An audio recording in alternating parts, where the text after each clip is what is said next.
नमस्कार ओडिशा। तो चलतु जानिबा आजिर 20टी बड़ मुख्य खबर। सुभद्रा योजना, राशन कार्ड, सीएम किसान आवास योजना, पीएम किसान, श्रम कार्ड, आयुष्मान कार्ड भत्ता एमती अनेक गुरुत्वपूर्ण खबर जानिपारे। से वीडियो को लाइक करने सहित आम चैनल को सब्सक्राइब करूँ, जहाद्वारा जेबे भी जेकोसी ओडिशा देश विदेश प्रति खबर सर्वप्रथम जानिपारे आम चैनल माध्यम। तो चलतु आउ डेरी न करी आजिर खबर उपर नजर पकईबा। प्रथम खबर नंबर 1 खरा छुट्टी बढ़िबा नहीं गणशिक्षा मंत्री को बड़ सूचना। कहले राज्य में बढ़ी पारे खरा छुट्टीर अवधि। एने राज्य गणशिक्षा मंत्री नित्यानंद गंड सूचना प्रदान करिसेंति। से कहिसेंति राज्य में खरार स्थिति को देखि छुट्टी संपर्क में निष्पत्ति नियाजिबो। प्रकाश थाउ कि राज्य में प्रबल ग्रीष्म प्रभाव को दृष्टि रखि एप्रिल 27 रु स्कूल छुट्टी घोषणा करा जायतिला। पिला मानक सुरक्षा को दृष्टि रखि निष्पत्ति निया जायतिला। विद्यालय और गणशिक्षा विभाग ए संपर्कित प्रस्ताव को मुख्यमंत्री मोहन चरण माझी अनुमोदन करथिले। एही छुट्टी जून 22 पर्यंत थिला, किंतु खरा स्थिति उपरे निर्भर करी यह बदली पारे बोली खबर मिली। आज परवर्ती खबर नंबर 2 मुख्यमंत्री को बड़ पदक्षेप। चाउल मिलिंग खर्च 2 गुण वृद्धि कले राज्य सरकार। राज्यर चाषी मानक ठारू सुखुरुखुरे धान संग्रह प्रक्रिया को आगाई नेबा पई मुख्यमंत्री मोहन चरण माझी एक बड़ पदक्षेप ग्रहण करिसेंति। मिलर मानक दीर्घ दिनर दाबी को विचार को नहीं राज्य सरकार चाउल मिलिंग खर्च को सीधा सड़क 2 गुण वृद्धि करिसेंति। सरकार को एही नूतन निष्पत्ति अनुसार उषुना चाउलर मिलिंग खर्च क्विंटाल पिछा पूर्व मिलुतबा 20 टंका वृद्धि पाई एबे 40 टंका होइछे। सेही भली अरुआ चाउलर मिलिंग खर्च क्विंटाल पिछा पूर्व मिलुतबा 10 टंका वृद्धि पाई एबे 20 टंका होइछे। मिलिंग खर्च वृद्धि हेबा फଳରେ मिलर माने उत्साहर सह धान संग्रह प्रक्रिया रे शामिल हेबे। एहा द्वारा चाषी माने मंडी रे कोनोसी समस्यार सम्मुखीन न होई निजर धान को सहजर एवं सुखरुखुरे बिक्री करि परिबे। तबे मुख्यमंत्री को एही निष्पत्ति राज्यर कृषि और कृषकक विकास दिगरे एक सकारात्मक पदक्षेप बोली चर्चा होछि बोली खबर मिलिछि। आज परवर्ती खबर नंबर 3 पाणीपाग विभागर पूर्वानुमान गोटे सप्ताह मध्य ओडिशा रे पहुंचिबो मौसुमी। मौसम को नहीं बड़ अपडेट सप्ताह भितर ओडिशा छुईबो मौसुमी। आगामी 6 रु 8 दिन मध्य दक्षिण पश्चिम मौसम वायु ओडिशार किछि अंचल को अग्रसर करे एतिपाई पाणीपाग परिस्थिति अनुकूल हेबार संभावना रहिछि। एने भारतीय पाणीपाग विभाग एमडी पक्षरु सूचना दिया जायछि। सेपटे आज काल बैशाखी प्रभाव रे राज्यर विभिन्न स्थान रे वर्षा सह पवन होइछि।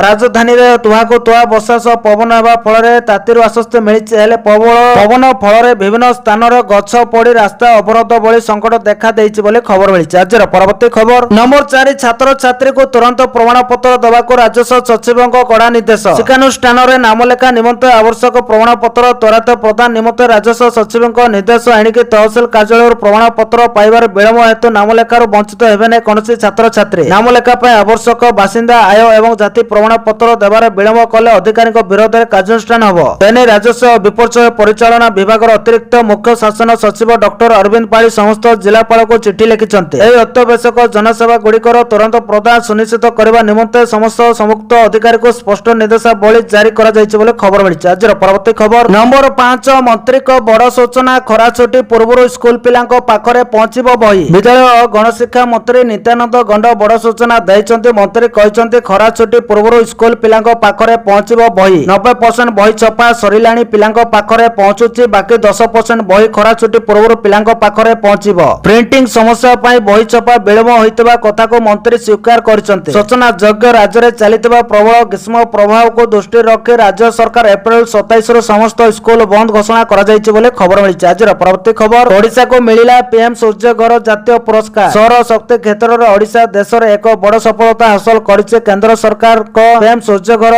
मुफ्त बिजली योजना अधीन में ओडिशा को जातीय स्तर में श्रेष्ठ पुरस्कार मिलिछि। केंद्र नूतन और नवीकरणीय शक्ति मंत्रालय पक्षरु आयोजित विशेष अभियान रे ओडिशा देश अन्य समस्त राज्य को पछरे पकाई देइछि बोले खबर मिलिछि। आज परवर्ती खबर राज्यसभा जीवे देवाशीष सामंतराय प्रार्थी घोषणा कला बीजेपी। आगामी राज्यसभा निर्वाचन पर भारतीय जनता पार्टी बीजेपी तार सस्पेंस उपर पर्दा हटाइछि। वरिष्ठ नेता देवाशीष सामंतराय को बीजेपी निजर राज्यसभा प्रार्थी भाव घोषणा कर समस्त को चकित कर दैछि। बीजेपी केंद्रीय निर्वाचन कमिटी पक्षरु एही हाई प्रोफाइल तालिका प्रकाश पाइबा पर ओडिशार राजनैतिक कॉरिडोर रे जोरदार चर्चा आरंभ हो जाइछि। देवाशीष को नाम ऊपर मोहर मारी दल विरोधी शिविर को एक बड़ झटका देइतिबा को जाउछि बोले खबर मिलिछि। आज परवर्ती खबर रायरंगपुर सभारे जोगदेवे राष्ट्रपति प्रधानमंत्री। राज्य सरकार को 2 वर्ष पूर्ति अवसर में आसंता 20 तारिख में मयूरभंज जिला रायरंगपुर ठारे आयोजित कार्यक्रम राष्ट्रपति द्रौपदी मुर्मू एवं प्रधानमंत्री नरेंद्र मोदी जोगदेवा नहीं स्वीकृति दैछन्ति। कार्यक्रम सफल रूपायन लगी मंगलवार लोकसभा भवन ठारे मुख्यमंत्री मोहन चरण माझी अध्यक्षतार एक उच्चस्तरीय बैठक अनुष्ठित होइतिला। बैठक में मुख्यमंत्री सुरक्षा व्यवस्था सभार जोग देउतबा साधारण लोकंक पई सुविधा पार्किंग व्यवस्था पई उपस्थित अधिकारी को निर्देश देइतले राष्ट्रपति एवं प्रधानमंत्री कार्यक्रम रे जोग देउतबारु कार्यक्रम को किपरि सुचारू रूपे कराजिबो सेने मुख्यमंत्री गुरुत्व प्रकाश करे स्वतंत्र दृष्टि देबाको अधिकारी को निर्देश दैचंदी बोले खबर मिली। आज परवर्ती खबर 80 कोटी टंका रे निर्माण हबो अत्याधुनिक चांदुआ बाजार। ओडिशार कला ऐतिह्य और श्री जगन्नाथ संस्कृतिर अनन्य प्रतीक पिपिली चांदुआ शिल्पर विकास पई आज एक स्वर्णिम अध्याय सृष्टि होइछि। आज मुख्यमंत्री मोहन माझी पिपिली तहसील अंतर्गत जगन्नाथपुर मौजारे 5 एकड़ अधिक जमी उपर एक आधुनिक पिपिली चांदुआ हस्तशिल्प हब निर्माण पई शिलान्यास करिसंते। हस्ततंत बयन और हस्तशिल्प विभाग पक्षरु प्राय 80 कोटी टंका विनियोग रे एही प्रकल्प निर्माण कराजिबो बोले खबर मिलिछि। आज परवर्ती खबर मोदी सरकार को बड़ एक्शन हटिले सीबीएसई अध्यक्ष और सचिव। केंद्रीय माध्यमिक शिक्षा बोर्ड सीबीएसई रे सृष्टि होइतबा बड़ विवाद पर केंद्र मोदी सरकार एक बड़ प्रशासनिक कार्यानुष्ठान ग्रहण करिसंते। Board on screening marking OSM portal विवाद को नहीं देशव्यापी हटचमट सृष्टि हेबा पर सरकार सीबीएसई अध्यक्ष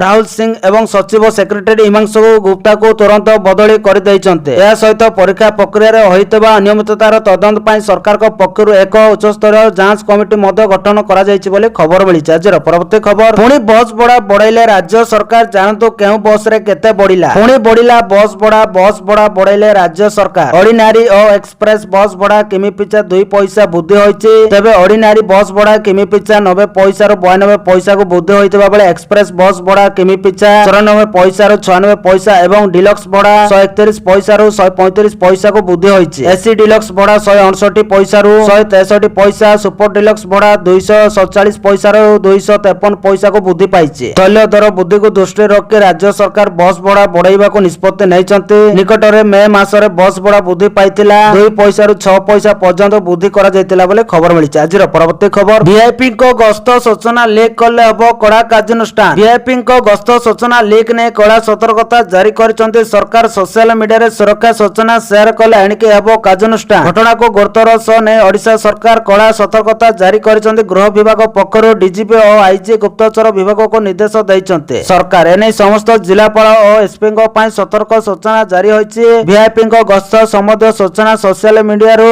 लीक होतबार सरकार को पक्षरु एपरि पदक्षेप निया जायछि बोले खबर मिलिछि। आज परवर्ती खबर अर्थ विभाग रो बड़ निर्देश सरकार कार्य ईबी बाध्यतामूलक। अर्थ विभाग पक्षरु सोमवार एक गुरुत्वपूर्ण निर्देशावली जारी करा जायछि। सरकार कार्य इलेक्ट्रॉनिक जानवाहन ईबी व्यवहार पई अर्थ विभाग पक्षरु बाध्यतामूलक करा जायछि। अर्थ विभाग रो निर्देश मुताबिक राज्यपाल एवं मुख्यमंत्री को सरकारी कार्य पई 30 लाख टंका पर्यंत इलेक्ट्रॉनिक जानवाहन ईबी किनिबा नै अनुमोदन करा जायछि। सेहिपरि हाईकोर्ट मुख्य विचारपति एवं मंत्री पई 30 लाख टंका पर्यंत ईबी गाड़ी किना जाई पारिबो। एपरिक मुख्य सचिव उन्नयन कमिशनर सचिव स्तरीय अधिकारी पई 25 लाख पर्यंत ईबी जानवाहन किनिबा नै अर्थ विभाग पक्षरु कहा जायछि। 20 लाख टंका पर्यंत जिला जज जिलापाल एवं एसपी को लागि ईबी जानवाहन किना जाई पारिबो। अर्थ विभाग रो अनुमोदन पर ईबी किनि पारिबे बोले खबर मिलिछि। आज परवर्ती खबर एणिके ओडिया रे पढ़ा हबो युक्त 2 विज्ञान इंग्रजी भाषार भय हबो दूर। एणिके ओडिया रे पढ़ा हबो युक्त 2 विज्ञान इंग्रजी भाषार भय हबो दूर। चलित शिक्षा वर्षरु राज्य रे +2 बा एकादश और द्वादश श्रेणी विज्ञान पाठ्य पुस्तक ओडिया भाषा रे उपलब्ध हबो। केवल ओडिया भाषा रे विज्ञान पढ़िबेनी परीक्षा भी देई परिबे। विद्यालय और गणशिक्षा विभाग एवं ओडिया अध्ययन और गवेषणा संस्थार मिलित प्रयास रे एही ऐतिहासिक निष्पत्ति निया जायछि। साम्स पोर्टल रे नाम लेखा फॉर्म पूरण बेले छात्र छात्री माने एबे बिना द्विधा रे विज्ञान को प्रथम पसंद करबा को आह्वान दिया जायछि बोले खबर मिलिछि। आज परवर्ती खबर ओडिशा पई भलो खबर कोस्टल हाईवे को मंजूरी। ओडिशा पई आज एक भलो खबर आसीछि। कोस्टल हाईवे प्रकल्प केंद्र कैबिनेट मंजूरी दैछि। प्रधानमंत्री नरेंद्र मोदी को अध्यक्षतार बसितबा गुरुत्वपूर्ण बैठक रे एही निष्पत्ति निया जायछि। एने सूचना दैछन्ति केंद्र मंत्री अश्विनी वैष्णव। सरकार रामेश्वरରୁ पारादीप पर्यंत नुआ कोस्टल हाईवे निर्माण करिवे। प्राय 163 किलोमीटर लंबा एही रास्ता पई 8300 कोटी रो अधिक टंका खर्च कराजिवो। एही प्रकल्प हाइब्रिड मॉडल रे 2टी पर्याय निर्माण कराजिवो। प्रथमटी रामेश्वरରୁ कोणार्क पर्यंत एक 4 लेन विशिष्ट रास्ता। द्वितीयटी कोणार्कରୁ पारादीप पर्यंत पेवर्ड शोल्डर सहित एक 2 लेन विशिष्ट रास्ता। घंटा प्रति 100 किलोमीटर वेग पई डिजाइन करा जायतबा एही हाईवे यात्रा समय को 2 घंटा 30 मिनिट कमाइबो बोले आशा करा जाउछि। एहा सह खर्दा पुरी केन्द्रापड़ा एवं जगदीशपुर जिल्ला रे यात्री और माल परिवहन सहज होई परिबो बोले खबर मिलिछि। आज परवर्ती खबर 2 वर्षर कार्य दक्षता नै प्रधानमंत्री मागिचंती तथ्य मनमोहन कहिले। राज्य रे बीजेपी सरकार को 2 वर्षर कार्य दक्षता नै प्रधानमंत्री नरेंद्र मोदी तथ्य मागितबा सूचना मिली। एने राज्य भाजपा सभापति मनमोहन सामल सूचना देइछन्ते। मनमोहन सामल कहछन्ते जे राज्यर भाजपा सरकार कोन कार्य करछन्ते तार पूर्ण तथ्य प्रधानमंत्री को पक्षरु मगा जाइछे। विशेष कर गत 2 वर्षर कार्यर तथ्य देबाको कहा जाइछे। से आहुरी कहछन्ते जे 2 वर्ष पूर्ति अवसर रे मुख्यमंत्री प्रधानमंत्री को राज्य को निमंत्रण करा जाइछे। प्रधानमंत्री मोदी मध्य एही आमंत्रण को स्वीकार करी आसीबा पय आग्रह प्रकाश करथिबा से कहछन्ते बोली खबर मिलिছে। आजर परवर्ती खबर सुभद्रा हिताधिकारीଙ୍କ ପାଇଁ ବଡ଼ खबर आरंभ होला। स्किल मैपिंग दक्षता अनुसार मिलिबो सहायता। सुभद्रा हिताधिकारीଙ୍କ ପାଇଁ ବଡ଼ खबर सुभद्रा हिताधिकारीଙ୍କ स्किल मैपिंग होचे जा पाखरे जा दक्षता थिबो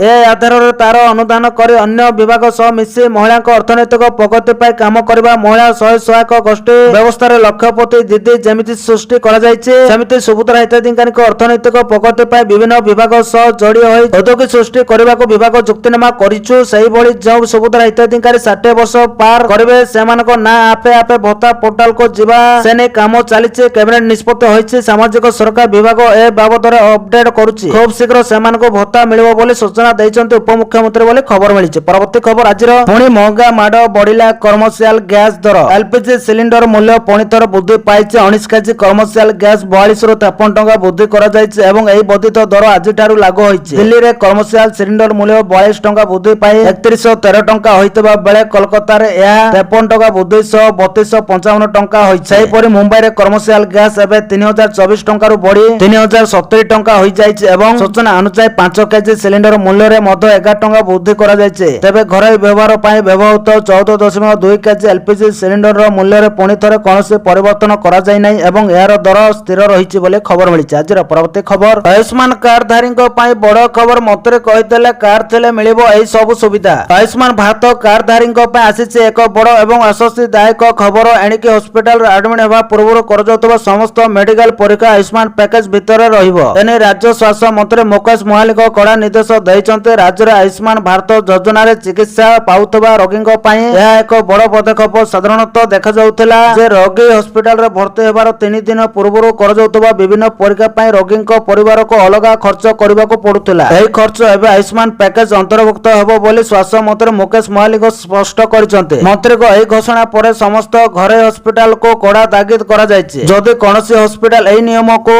अवमान ना करे तेबे सेमानक विरोध रे दृढ़ कार्यानुष्ठान ग्रहण करा जिवो। एथि पय एक उच्च स्तर कमिटी मध्य गठन करा जायछि। एही कमिटी विभिन्न हॉस्पिटल परिदर्शन करी नियम कार्यकारी होउछि कि नै ता जांच करिवो। केवल परीक्षा नोए हॉस्पिटल कर्मचारी माने रोगी और सेमानक संपर्कयंक सह केवली भलो व्यवहार करबे ता ऊपर मध्य स्वास्थ्य विभाग गुरुत्व दैछि बोली खबर मिलिछि। आजिर परवर्ती खबर श्री मंदिर रे खलिबो ई हुंडी ऑनलाइन रे दान करि परिबे श्रद्धालु। पुरी श्री मंदिर पय ओडिशा सरकार डिजिटल ई हुंडी दान प्लेटफॉर्म आरंभ करबाको जाउछन्ते जा द्वारा भारत और विदेश रे रहउतबा श्रद्धालु मारे ऑनलाइन रे मंदिर रो हुंडी को दान करि परिबे। एही व्यवस्था रो प्रणयन प्रक्रिया को चूड़ांत करबा पय आज आईन मंत्री पृथ्वीराज हरिचंदन को अध्यक्षता रे एक प्रस्तुति बैठक अनुष्ठित होई जायछि। आजिर बैठक रे प्रस्तावित ई हुंडी व्यवस्था रे श्रद्धालु माने मंदिर को न जाय निजर जन्मदिन विवाह वार्षिकी भली स्वतंत्र उत्सव रे किमा कोनोसी मानसिक पूर्ण हेबा परे ऑनलाइन रे दान करि परिबे। एही प्लेटफॉर्म माध्यम रे दिया जाउतबा दान आयकर रिहाती पय योग्य विवेचित हबो। एही अर्थ पुरी श्री मंदिर रो विकास और परिचालना पय व्यवहार करा जिवो। ऑनलाइन फ्रॉड रु रक्षा पाइबा और कारोबार रो सुरक्षा निश्चित करबा पय श्री हरिचंदन साइबर सुरक्षा व्यवस्था ऊपर गुरुत्व दैछन्ते बोली खबर मिलिछि। आजिर परवर्ती खबर आजिटु महंगा हैला सोलार पैनल। आजिटु महंगा होइछि सोलार पैनल। घर छात ऊपर सोलार पैनल लगाइबाको चाहुतबा लोकंको अधिक खर्च करबाको पड़ी पारे। चीन ऊपर निर्भरशीलता कमाइबा लक्ष्य करी नया प्लान कार्यकारी करछन्ते सरकार। छात सोलार लगाइबा पय खर्च प्रति किलोवाट पिछा प्राय 3000 टंका बढ़ी पारे। 5 किलोवाट सिस्टम पय अतिरिक्त 15000 टंका खर्च होई पारे। तबे पीएम सूर्य घर योजना रे सब्सिडी जारी रहइबो किंतु नियम कठोर होबो बोली खबर मिलिछि। आजिर परवर्ती खबर राज्य सरकार को बड़ घोषणा एणिकी पिलांको मिलिबो। राज्य को कुपोषण मुक्त करबाको राज्य सरकार गुरुत्व दउचन्ते। जणे बे शिशु जेपरि अतिशय कम ओजन रो न रहिबे सेति प्रति ध्यान दउचन्ते। एही परिप्रेक्षी रे शिशुଙ୍କ ପାଇଁ दैनिक खाद्य खर्च रे आखि दुसिया वृद्धि करछन्ते। 6 मास रो 6 वर्ष बयस रो अतिशय कम ओजन शिशुଙ୍କ जलख्या बाबद खर्च को 8 टंका रो 12 टंका को वृद्धि करा जायछि। एतिसह मुख्यमंत्री संपूर्ण पुष्टि योजना अधीन रे अतिरिक्त 6 टंका प्रदान करा जाउछि। पूर्व शिशुଙ୍କ ପାଇଁ दैनिक खाद्य खर्च बाबद को 14 टंका मिलुतबा बेले वर्तमान 18 टंका रो खाद्य जोगाई दिया जिवो। राज्य रो प्राय 35000 अतिशय कम ओजन रो शिशु एही सुविधार सीधा सड़क लाभ पाइबे। एथिपाई राज्य सरकार वार्षिक प्राय 10.7 7 କୋଟି ଟଙ୍କାର ଅତିରିକ୍ତ ବ୍ୟୟ ଭାର ବହନ କରିବେ ବୋଲି ଖବର ମିଳିଛି। ଆଜିର ପରବର୍ତ୍ତୀ ଖବର, ରାଜ୍ୟ ସରକାରଙ୍କ ବଡ଼ ପଦକ୍ଷେପ, ସମସ୍ତ ସରକାରୀ କର୍ମଚାରୀଙ୍କୁ ଓଡ଼ିଆ ଭାଷାରେ ତାଲିମ। ରାଜ୍ୟ ସରକାରଙ୍କ ଏକ ବଡ଼ ଓ ଗୁରୁତ୍ୱପୂର୍ଣ୍ଣ ପଦକ୍ଷେପ ରାଜ୍ୟ ପ୍ରଶାସନରେ ଓଡ଼ିଆ ଭାଷାକୁ ଆହୁରି ସୁଦୃଢ଼ କରିବାକୁ ଲକ୍ଷ୍ୟ କରି ଗ୍ରହଣ କରାଯାଇଛି। ଏହା ଅନୁସାରେ ସମସ୍ତ ସରକାରୀ ଅଧିକାରୀ ଓ କର୍ମଚାରୀଙ୍କୁ ଓଡ଼ିଆ ଭାଷାରେ ଅଫିସ କାର୍ଯ୍ୟ କରିବା ପାଇଁ 2 ଦିନିଆ ବିଶେଷ ତାଲିମ ଦିଆଯିବ। ଏହି ପ୍ରଶିକ୍ଷଣ କାର୍ଯ୍ୟକ୍ରମ ଭୁବନେଶ୍ୱରରେ 10 ଓ 11 ତାରିଖରେ ଆୟୋଜିତ ହେବ ବୋଲି ସରକାରଙ୍କ ପକ୍ଷରୁ ଘୋଷଣା କରାଯାଇଛି। ସରକାରୀ ଦପ୍ତରରେ ଦୈନିକ କାର୍ଯ୍ୟ, ଚିଠିପତ୍ର, ରିପୋର୍ଟ ଓ ଅନ୍ୟାନ୍ୟ ପ୍ରଶାସନିକ କାମ ଓଡ଼ିଆ ଭାଷାରେ କିପରି ସଠିକ ଭାବେ କରାଯାଇପାରିବ ସେଥିପାଇଁ ଏହି ତାଲିମ ଦିଆଯିବ। ଏନେଇ ବିଧିବଦ୍ଧ ଭାବେ ବ୍ୟକ୍ତି ପ୍ରକାଶ ପାଇଛି ଏବଂ ସମସ୍ତ ବିଭାଗକୁ ଏହା ଅବଗତ କରାଯାଇଛି। ତାଲିମ କାର୍ଯ୍ୟକ୍ରମ ପାଇଁ ଅଂଶଗ୍ରହଣକାରୀ ଅଧିକାରୀ ଓ କର୍ମଚାରୀଙ୍କ ନାମ ତାଲିକା 6 ତାରିଖ ସୁଦ୍ଧା ଦେବାକୁ ସ୍ପଷ୍ଟ ନିର୍ଦ୍ଦେଶ ଜାରି କରାଯାଇଥିଲା। ଏହି ପଦକ୍ଷେପକୁ ପ୍ରଶାସନିକ କ୍ଷେତ୍ରରେ ଓଡ଼ିଆ ଭାଷାର ବ୍ୟବହାର ବଢ଼ାଇବା ଏବଂ ରାଜ୍ୟ ସରକାରୀ କାର୍ଯ୍ୟ ପ୍ରଣାଳୀକୁ ଅଧିକ ସ୍ଥାନୀୟ ଭାଷାମୁଖୀ କରିବା ଦିଗରେ ଏକ ଗୁରୁତ୍ୱପୂର୍ଣ୍ଣ ପ୍ରୟାସ ଭାବେ ଦେଖାଯାଉଛି ବୋଲି ଖବର ମିଳିଛି। ଆଜିର ପରବର୍ତ୍ତୀ ଖବର, କର୍ମଚାରୀ ଛଟାଇକୁ ବିରୋଧ କଲେ ଆମାଜନରେ କାର୍ଯ୍ୟରତ ଇଞ୍ଜିନିୟର। ବିଶ୍ୱର ସବୁଠାରୁ ବଡ଼ ଟେକ୍ କମ୍ପାନୀ ଗୁଡ଼ିକ ମଧ୍ୟରୁ ଅନ୍ୟତମ ହେଉଛି ଆମାଜନ। ଏବେ ଆମାଜନ ଦୋମୁହାଁ ନୀତି ଆପଣାଇଛି। ଗୋଟିଏ ପଟେ କମ୍ପାନୀ ଏହା ଉପରେ କୋଟି କୋଟି ଟଙ୍କା ଖର୍ଚ୍ଚ କରୁଥିବା ବେଳେ ଅନ୍ୟ ପଟରେ ହଜାର ହଜାର କର୍ମଚାରୀକୁ ଛଟେଇ କରୁଛି, ଯାହାକୁ ନେଇ କମ୍ପାନୀ ଭିତରେ ବିଦ୍ରୋହ ଆରମ୍ଭ ହୋଇଛି। ରିପୋର୍ଟ ଅନୁସାରେ ଆମାଜନ ପ୍ରାୟ 30,000 ଚାକିରି ହ୍ରାସ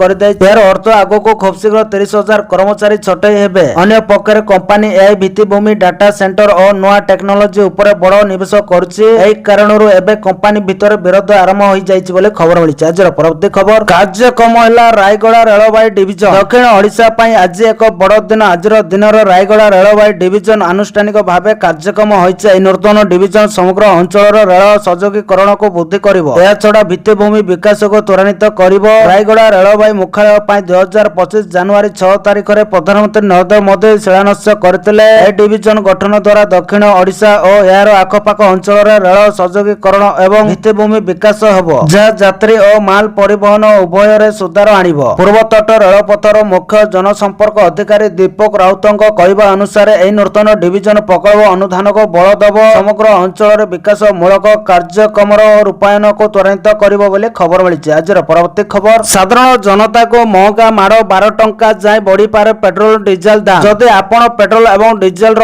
ବୃଦ୍ଧିରୁ ଶୀଘ୍ର ମୁକ୍ତି ପାଇବା ପାଇଁ ଆଶା କରୁଛନ୍ତି, ତେବେ ଏଠାରେ କିଛି ଚିନ୍ତାଜନକ ଖବର ଅଛି। ଗତ ମାସରେ ତେଲ ମୂଲ୍ୟରେ ଲଗାତାର 4 ଥର ବୃଦ୍ଧି ସତ୍ତ୍ୱେ ସାଧାରଣ ଜନତା ଆଗାମୀ ଦିନରେ ଆଉ ଏକ ଗୁରୁତ୍ୱପୂର୍ଣ୍ଣ ମୂଲ୍ୟ ବୃଦ୍ଧିର ସମ୍ମୁଖୀନ ହୋଇପାରନ୍ତି। ବଜାର ବିଶେଷଜ୍ଞ ଏବଂ ମୂଲ୍ୟାଙ୍କନ ସଂସ୍ଥା ICR ଅନୁଯାୟୀ ସରକାରୀ ତେଲ ମାର୍କେଟିଂ କମ୍ପାନୀ ଗୁଡ଼ିକ OMCS ସେମାନଙ୍କର କ୍ଷତିପୂରଣ ପାଇଁ ପେଟ୍ରୋଲ ଏବଂ ଡିଜେଲର ମୂଲ୍ୟ ପ୍ରତି ଲିଟର 12 ଟଙ୍କା ପର୍ଯ୍ୟନ୍ତ ଯଥେଷ୍ଟ ବୃଦ୍ଧି କରିବାକୁ ପଡ଼ିପାରେ ବୋଲି ଖବର ମିଳିଛି। ଆଜିର ପରବର୍ତ୍ତୀ ଖବର, ଚିଟଫଣ୍ଡ କ୍ଷତିଗ୍ରସ୍ତଙ୍କ ପାଇଁ ଭଲ ଖବର, ମୂଳ ଜମା ରସିଦ ନଥିଲେ ବି ମିଳିବ ଟଙ୍କା। ରାଜ୍ୟର ଚିଟଫଣ୍ଡ କ୍ଷତିଗ୍ରସ୍ତ କ୍ଷୁଦ୍ର ଜମାକାରୀଙ୍କ ପାଇଁ ଆସିଲା ଭଲ ଖବର। ଚିଟଫଣ୍ଡ ଟଙ୍କା ଫେରସ୍ତ ପ୍ରକ୍ରିୟାର ସମୟସୀମାକୁ ରାଜ୍ୟ ସରକାର ଆଉ 5 ମାସ ବୃଦ୍ଧି କରିଛନ୍ତି। ପୂର୍ବରୁ ଏହି ଅବଧି 31 ମାର୍ଚ୍ଚ 2026 ପର୍ଯ୍ୟନ୍ତ ଧାର୍ଯ୍ୟ ହୋଇଥିବା ବେଳେ ଏବେ ଏହାକୁ 31 ଅଗଷ୍ଟ 2026 ପର୍ଯ୍ୟନ୍ତ ବଢ଼ାଇ ଦିଆଯାଇଛି। ତଦନ୍ତ କମିଶନଙ୍କ ଦ୍ୱାରା ସୁପାରିଶ ହୋଇଥିବା 10,000 ଟଙ୍କା ପର୍ଯ୍ୟନ୍ତ ଜମା କରିଥିବା କ୍ଷୁଦ୍ର ଜମାକାରୀ ମାନେ ଏହି ସୁବିଧା ପାଇପାରିବେ। ସରକାରଙ୍କ ଅନେକ ପ୍ରଚେଷ୍ଟା ସତ୍ତ୍ୱେ ମଧ୍ୟ ବହୁ କ୍ଷୁଦ୍ର ଜମାକାରୀ ସେମାନଙ୍କର ମୂଳ ରସିଦ ହରାଇ ବସିଥିବାରୁ ଚିଟଫଣ୍ଡ ଟଙ୍କା ପାଇବାରୁ ବଞ୍ଚିତ ହେଉଥିଲେ। ଏହାକୁ ଦୃଷ୍ଟିରେ ରଖି ସରକାର ନିୟମ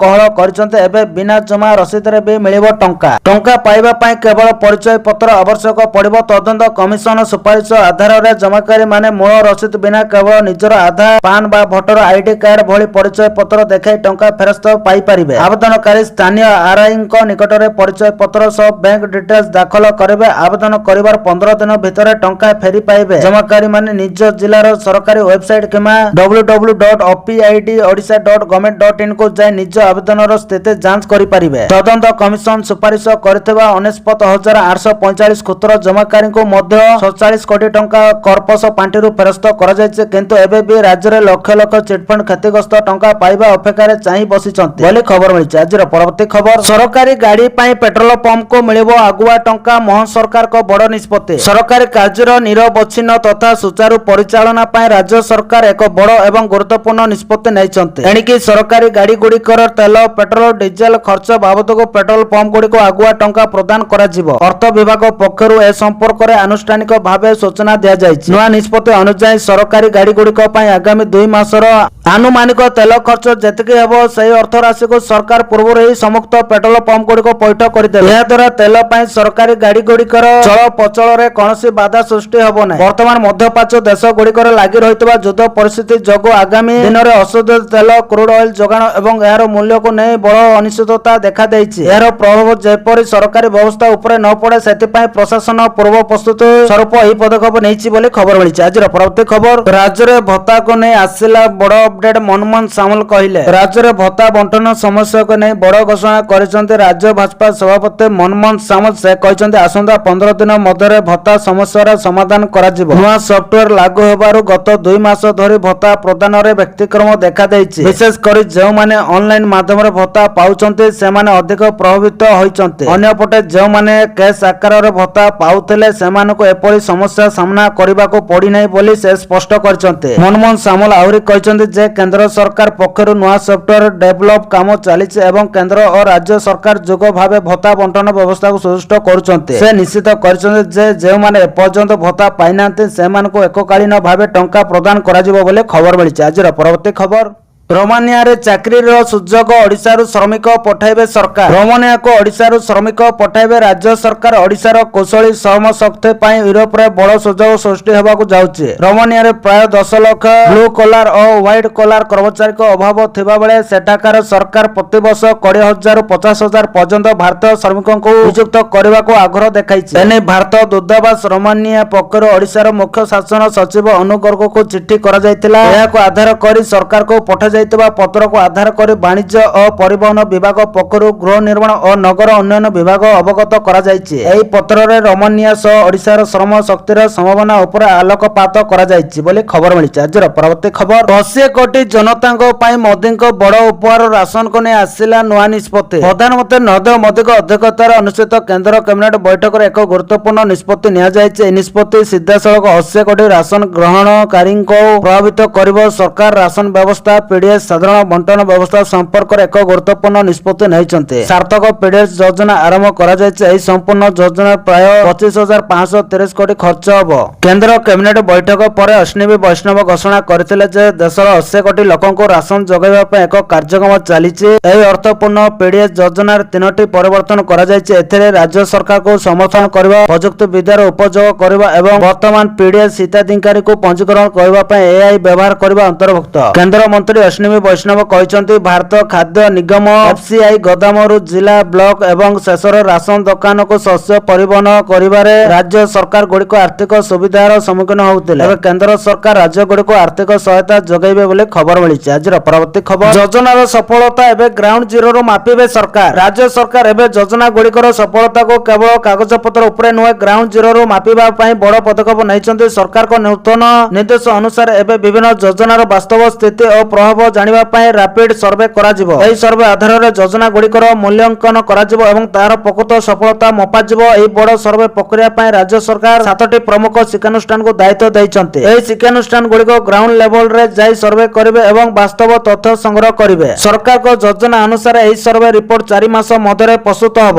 ଏହା ଆଧାରରେ ଆଗାମୀ ନୀତି ନିର୍ଦ୍ଧାରଣ ଏବଂ ଯୋଜନାର ସୁଧାର ହେବ। ପ୍ରଶାସନୀୟ ସ୍ତରରେ କୁହାଯାଇଛି ଯେ ଏହି ପଦକ୍ଷେପ ଦ୍ୱାରା ଯୋଜନାର ସଠିକ ଲାଭାର୍ଥୀଙ୍କ ପର୍ଯ୍ୟନ୍ତ ସୁବିଧା ପହଞ୍ଚୁଛି କି ନାହିଁ ତାହା ସ୍ପଷ୍ଟ ହେବ। ସରକାରଙ୍କ ଏହି ନୂତନ ପ୍ରୟାସକୁ ଗମ୍ଭୀର ପରିବର୍ତ୍ତନମୁଖୀ ପଦକ୍ଷେପ ବୋଲି ମନାଯାଉଛି, ଯାହା ଆଗାମୀ ଦିନରେ ଯୋଜନା ରୂପାୟଣକୁ ଆହୁରି ସ୍ୱଚ୍ଛ ଏବଂ ଫଳଦାୟକ କରିପାରିବ ବୋଲି ଖବର ମିଳିଛି। ଆଜିର ପରବର୍ତ୍ତୀ ଖବର, ଡିଜେଲ ବଦଳରେ ଓଡ଼ିଶାରେ ଚାଲିବ ଇଭି ବସ୍। ପେଟ୍ରୋଲ ଡିଜେଲ ଦର ବୃଦ୍ଧିକୁ ଦୃଷ୍ଟିରେ ରଖି ରାଜ୍ୟ ସରକାରଙ୍କ ବଡ଼ ପଦକ୍ଷେପ। ଏଣିକି ଡିଜେଲ ବଦଳରେ ଓଡ଼ିଶାରେ ଚାଲିବ ଇଭି ବସ୍। ଏନେଇ ଓଡ଼ିଶା ପର୍ଯ୍ୟଟନ ଉନ୍ନୟନ ନିଗମ ପକ୍ଷରୁ ଆରମ୍ଭ ହୋଇଛି ପ୍ରକ୍ରିୟା। ରାଜ୍ୟର 5ଟି ପର୍ଯ୍ୟଟନ ସ୍ଥଳୀ ପାଇଁ ଏବେ ଟେଣ୍ଡର ଡକାଯାଇଛି। କୋଲାବ ଡ୍ୟାମ, ହୀରାକୁଦ ଡ୍ୟାମ, ଭିତରକନିକା ଓ ବରକୋଳ ପାଇଁ ଟେଣ୍ଡର ଆହ୍ୱାନ କରାଯାଇଛି। ପ୍ରଥମ ପର୍ଯ୍ୟାୟରେ 5ଟି ସ୍ଥାନରେ ବୈଦ୍ୟୁତିକ ବୋର୍ଡ ବ୍ୟବସ୍ଥା କରାଯିବ ବୋଲି କୁହାଯାଇଛି ବୋଲି ଖବର ମିଳିଛି। ଆଜିର ପରବର୍ତ୍ତୀ ଖବର, ଅମିତ ଶାହଙ୍କ କଡ଼ା ଚେତାବନୀ, ଶୀଘ୍ର ଲାଗିବ କଣ୍ଟା ତାର ବାଡ଼। ଭାରତ ବାଂଲାଦେଶ ସୀମାରେ ସୁରକ୍ଷା ଚୌକି ନିର୍ମାଣ ଏବଂ କଣ୍ଟା ତାର ବାଡ଼ ପକାଇବା ପାଇଁ ପଶ୍ଚିମବଙ୍ଗ ସରକାର ସୀମା ସୁରକ୍ଷା ବଳକୁ ଜମି ହସ୍ତାନ୍ତର କରିଛନ୍ତି। କେନ୍ଦ୍ର ଗୃହମନ୍ତ୍ରୀ ଅମିତ ଶାହ ଗୁରୁବାର କହିଛନ୍ତି ଯେ ପଶ୍ଚିମବଙ୍ଗରେ ନବଗଠିତ ବିଜେପି ସରକାର ବାଂଲାଦେଶ ସୀମାରେ ବାଡ଼ ବ୍ୟବସ୍ଥାକୁ ମଜବୁତ ମଜବୁତ କରିବା ପାଇଁ ମାତ୍ର 7 ଦିନ ମଧ୍ୟରେ ବିଏସଏଫ କୁ 600 ହେକ୍ଟର ଜମି ହସ୍ତାନ୍ତର କରିଛନ୍ତି। ଗୃହମନ୍ତ୍ରୀ ଅମିତ ଶାହ କହିଛନ୍ତି ଯେ ରାଜ୍ୟରେ ସୀମା ସୁରକ୍ଷା ବାଡ଼ କାର୍ଯ୍ୟକୁ ତ୍ୱରାନ୍ୱିତ କରିବା ପାଇଁ ବିଜେପି ନିଜର ନିର୍ବାଚନୀ ପ୍ରତିଶ୍ରୁତି ପୂରଣ କରିଛି। ସେ କହିଛନ୍ତି ଆମେ ନିର୍ବାଚନ ପ୍ରଚାର ସମୟରେ ପ୍ରତିଶ୍ରୁତି ଦେଇଥିଲୁ ଯେ ଯଦି ଆପଣ ଆମକୁ କ୍ଷମତା ଦେବେ ତେବେ ଆମେ କିଛି ଦିନ ମଧ୍ୟରେ ବାଂଲାଦେଶ ସୀମାରେ ବାଡ଼ ପକାଇବା କାମ ଆରମ୍ଭ କରିଦେବୁ। ସେ ପଶ୍ଚିମବଙ୍ଗର ମୁଖ୍ୟମନ୍ତ୍ରୀ ଶୁଭେନ୍ଦୁ ଅଧିକାରୀଙ୍କୁ ଅଭିନନ୍ଦନ ଜଣାଇ କହିଛନ୍ତି ମାତ୍ର 7 ଦିନ ମଧ୍ୟରେ ବିଏସଏଫ କୁ 600 ହେକ୍ଟର ଜମି ହସ୍ତାନ୍ତର କରିଥିବାରୁ ମୁଁ ପଶ୍ଚିମବଙ୍ଗର ମୁଖ୍ୟମନ୍ତ୍ରୀଙ୍କୁ ଧନ୍ୟବାଦ ଜଣାଉଛି ବୋଲି ଖବର ମିଳିଛି। ଆଜିର ପରବର୍ତ୍ତୀ ଖବର, ସରକାରୀ କର୍ମଚାରୀଙ୍କ ଉପରେ ବଡ଼ କାର୍ଯ୍ୟାନୁଷ୍ଠାନ ଲଞ୍ଚ ପାଇଁ ଘରକୁ ଯିବା ମନା 6 ମାସ ପର୍ଯ୍ୟନ୍ତ। ଇନ୍ଧନ, ବିଜୁଳି ଏବଂ ଅତ୍ୟାବଶ୍ୟକ ସମ୍ପଦର ସୀମିତ ତଥା ମିତବ୍ୟୟୀ ବ୍ୟବହାର ସୁନିଶ୍ଚିତ କରିବା ପାଇଁ ରାଜ୍ୟ ସରକାର ସରକାରୀ କର୍ମଚାରୀଙ୍କ ପାଇଁ ନୂଆ ମାର୍ଗଦର୍ଶିକା ଜାରି କରିଛନ୍ତି। ଏହା ଅଧୀନରେ 6 ମାସ ପର୍ଯ୍ୟନ୍ତ ବିଦେଶ ଯାତ୍ରା ଉପରେ କଟକଣା ଲଗାଯାଇଛି ଏବଂ କର୍ମଚାରୀମାନଙ୍କୁ ମଧ୍ୟାହ୍ନ ଭୋଜନ ପାଇଁ ଘରକୁ ଯିବାକୁ ବାରଣ କରାଯାଇଛି। ଏହି ପରିବର୍ତ୍ତନ ଗୁଡ଼ିକର ମୁଖ୍ୟ ଉଦ୍ଦେଶ୍ୟ ହେଉଛି ଇନ୍ଧନ ବ୍ୟବହାର ହ୍ରାସ କରିବା, ବିଜୁଳି ସଞ୍ଚୟ କରିବା ଏବଂ ସରକାରୀ ସମ୍ପତ୍ତିର ଦକ୍ଷତାର ସହ ବ୍ୟବହାର କରିବା। ପୁଣ୍ଡୁଚେରୀର କର୍ମଚାରୀ ଏବଂ ପ୍ରଶାସନିକ ସୁଧାର ବିଭାଗର ଅଣ୍ଡର ସେକ୍ରେଟାରୀ ଏସ୍ ଗୁରୁକେଶନ ସମସ୍ତ ସରକାରୀ ବିଭାଗ, କାର୍ଯ୍ୟାଳୟ, ସାର୍ବଜନୀନ କ୍ଷେତ୍ରର ଉଦ୍ୟୋଗ, ପିଏସୟୁଏସ୍ ଏବଂ ସାହିତ୍ୟ ସଂସ୍ଥାଗୁଡ଼ିକୁ ଏକ ସର୍କୁଲାର ଜାରି କରିଛନ୍ତି ବୋଲି ଖବର ମିଳିଛି। ଆଜିର ପରବର୍ତ୍ତୀ ଖବର, ଖୁବ୍ ଶୀଘ୍ର ଭୁବନେଶ୍ୱର ଜୟପୁର ବିମାନ ସେବା ଅପରାଜିତା। ଖୁବ୍ ଶୀଘ୍ର ଭୁବନେଶ୍ୱର ଜୟପୁର ବିମାନ ସେବା ଏଥିସହିତ ଭୁବନେଶ୍ୱର ବିମାନ ବନ୍ଦର ତୁର୍ତ ଏୟାର ଟର୍ମିନାଲକୁ ଖୁବ୍ ଶୀଘ୍ର କାର୍ଯ୍ୟକ୍ଷମ କରାଯିବା ପାଇଁ ବେସାମରିକ ବିମାନ ଚଳାଚଳ ମନ୍ତ୍ରୀଙ୍କ ସହିତ ଭୁବନେଶ୍ୱର ବିଜୁ ପଟ୍ଟନାୟକ ଆନ୍ତର୍ଜାତୀୟ ବିମାନ ବନ୍ଦର ସର୍ବାଙ୍ଗୀନ ଉନ୍ନତି ପାଇଁ ବିମାନ ବନ୍ଦର ପରାମର୍ଶଦାତା କମିଟି ବୈଠକ ଅନୁଷ୍ଠିତ ହୋଇଯାଇଛି। ଏହି ବୈଠକ ମାନ୍ୟବର ଲୋକସଭା ସାଂସଦ ତଥା ଏଏସସି ଅଧ୍ୟକ୍ଷ ଅପରାଜିତା ଷଡ଼ଙ୍ଗୀଙ୍କ ଅଧ୍ୟକ୍ଷତାରେ ବୁଧବାର ଅପରାହ୍ନରେ ବିଜୁ ପଟ୍ଟନାୟକ ଆନ୍ତର୍ଜାତୀୟ ବିମାନ ବନ୍ଦର ଭୁବନେଶ୍ୱରର ଇଣ୍ଟିଗ୍ରେଟେଡ୍ ଅଫିସ କ୍ୟାମ୍ପସର ସମ୍ମିଳନ କକ୍ଷରେ ଅନୁଷ୍ଠିତ ହୋଇଥିଲା ବୋଲି ଖବର ମିଳିଛି। ଆଜିର ପରବର୍ତ୍ତୀ ଖବର, ଖୁବ୍ ଶୀଘ୍ର ବନ୍ଦ ହେବ ଆଧାର ଆପ୍, ସରକାର ଜାରି କଲେ ଆଲର୍ଟ। ଏବେ କିପରି ହେବ ଜରୁରୀ କାମ? ଆପଣ ମଧ୍ୟ ଆଧାର ସମ୍ବନ୍ଧୀୟ କାର୍ଯ୍ୟ ପାଇଁ ଏମ୍ ଆଧାର ଆପ୍ ବ୍ୟବହାର କରନ୍ତି କି? ଯଦି ହଁ, ତେବେ ଏହି ଖବର ବିଷୟରେ ସଚେତନ ହେବା ଏବେ ଆପଣଙ୍କ ପାଇଁ ଅତ୍ୟନ୍ତ ଗୁରୁତ୍ୱପୂର୍ଣ୍ଣ। କାରଣ ପୁରୁଣା ଆପ୍ଲିକେସନ ଅର୍ଥାତ ଏମ୍ ଆଧାର ଖୁବ୍ ଶୀଘ୍ର ବନ୍ଦ ହେବାକୁ ଯାଉଛି। ଏହା ବଦଳରେ ସରକାର ଏକ ନୂଆ ଆପ୍ଲିକେସନ ପ୍ରଚଳନ କରୁଛନ୍ତି ଯାହା ଉନ୍ନତ ବୈଶିଷ୍ଟ୍ୟ ଏବଂ ଅଧିକ ଗୋପନୀୟତା ସୁରକ୍ଷା ପ୍ରଦାନ କରିବ। ପ୍ରକୃତରେ ସରକାର ସମ୍ପ୍ରତି ଘୋଷଣା କରିଛନ୍ତି ଯେ ଆଧାର ଆପର ପୁରୁଣା ସଂସ୍କରଣ ଖୁବ୍ ଶୀଘ୍ର ବନ୍ଦ ହୋଇଯିବ। ଫଳସ୍ୱରୂପ ବ୍ୟବହାରକାରୀମାନଙ୍କୁ ଏବେ ପ୍ଲେ ଷ୍ଟୋରରୁ ନୂଆ ଆପ୍ ଡାଉନଲୋଡ କରିବାକୁ ପଡ଼ିବ। ନୂଆ ଆପ୍ ପୂର୍ବରୁ ସକ୍ରିୟ ହୋଇସାରିଛି, ତେଣୁ ଆପଣ ଚାହିଁଲେ ଏହାକୁ ଏବେ ଡାଉନଲୋଡ କରିପାରିବେ। ଏହି ଆପଟି ମଧ୍ୟ UIDAI ଦ୍ୱାରା ଲଞ୍ଚ କରାଯାଇଛି ଏବଂ ଏହାକୁ କେବଳ ଆଧାର ଆପ୍ ନାଁ ଦିଆଯାଇଛି ବୋଲି ଖବର ମିଳିଛି। ଆଜିର ପରବର୍ତ୍ତୀ ଖବର, ଛୋଟ ପିଲାଙ୍କ ପାଇଁ ସୋସିଆଲ ମିଡିଆ ନିଷେଧ। ମାଲେସିଆ ସୋମବାର ଦିନ ଏକ ନୂତନ ନିୟମ ଲାଗୁ କରିଛି। 16 ବର୍ଷର କମ୍ ବୟସର ପିଲାମାନେ ଆଉ ସୋସିଆଲ ମିଡିଆ ଆକାଉଣ୍ଟ ତିଆରି କରିପାରିବେ ନାହିଁ। ଫେସବୁକ୍, ଇନଷ୍ଟାଗ୍ରାମ, ଟିକଟକ୍ ଏବଂ ୟୁଟ୍ୟୁବ ସମେତ ସମସ୍ତ ପ୍ରମୁଖ ସୋସିଆଲ ମିଡିଆ ପ୍ଲାଟଫର୍ମ ବ୍ୟବହାର କରିବା ପୂର୍ବରୁ ବୟସ ଯାଞ୍ଚ ଆବଶ୍ୟକ। 16 ବର୍ଷର କମ୍ ବୟସର ପିଲାମାନଙ୍କୁ ଆକାଉଣ୍ଟ ତିଆରି କରିବା ନିଷେଧ। ଏହି ସରକାରୀ ନିୟମ ଉଲ୍ଲଂଘନ କରୁଥିବା କମ୍ପାନୀ ଗୁଡ଼ିକୁ 25 ଲକ୍ଷ ଟଙ୍କା ପର୍ଯ୍ୟନ୍ତ ଜରିମାନା ଦେବାକୁ ପଡ଼ିବ। ଏହି ନୂତନ ନିୟମ ଅନୁଯାୟୀ ଯଦି ପିଲାମାନେ କୌଣସି ପ୍ରକାରର ଆକାଉଣ୍ଟ ତିଆରି କରିବାରେ ସଫଳ ହୁଅନ୍ତି ତେବେ ସେମାନଙ୍କ ପିତାମାତାକୁ ଦଣ୍ଡ ଦିଆଯିବ ନାହିଁ ବୋଲି ଖବର ମିଳିଛି। ଆଜିର ପରବର୍ତ୍ତୀ ଖବର, ପେନସନ ଭୋଗୀଙ୍କ ଖୋଲିବ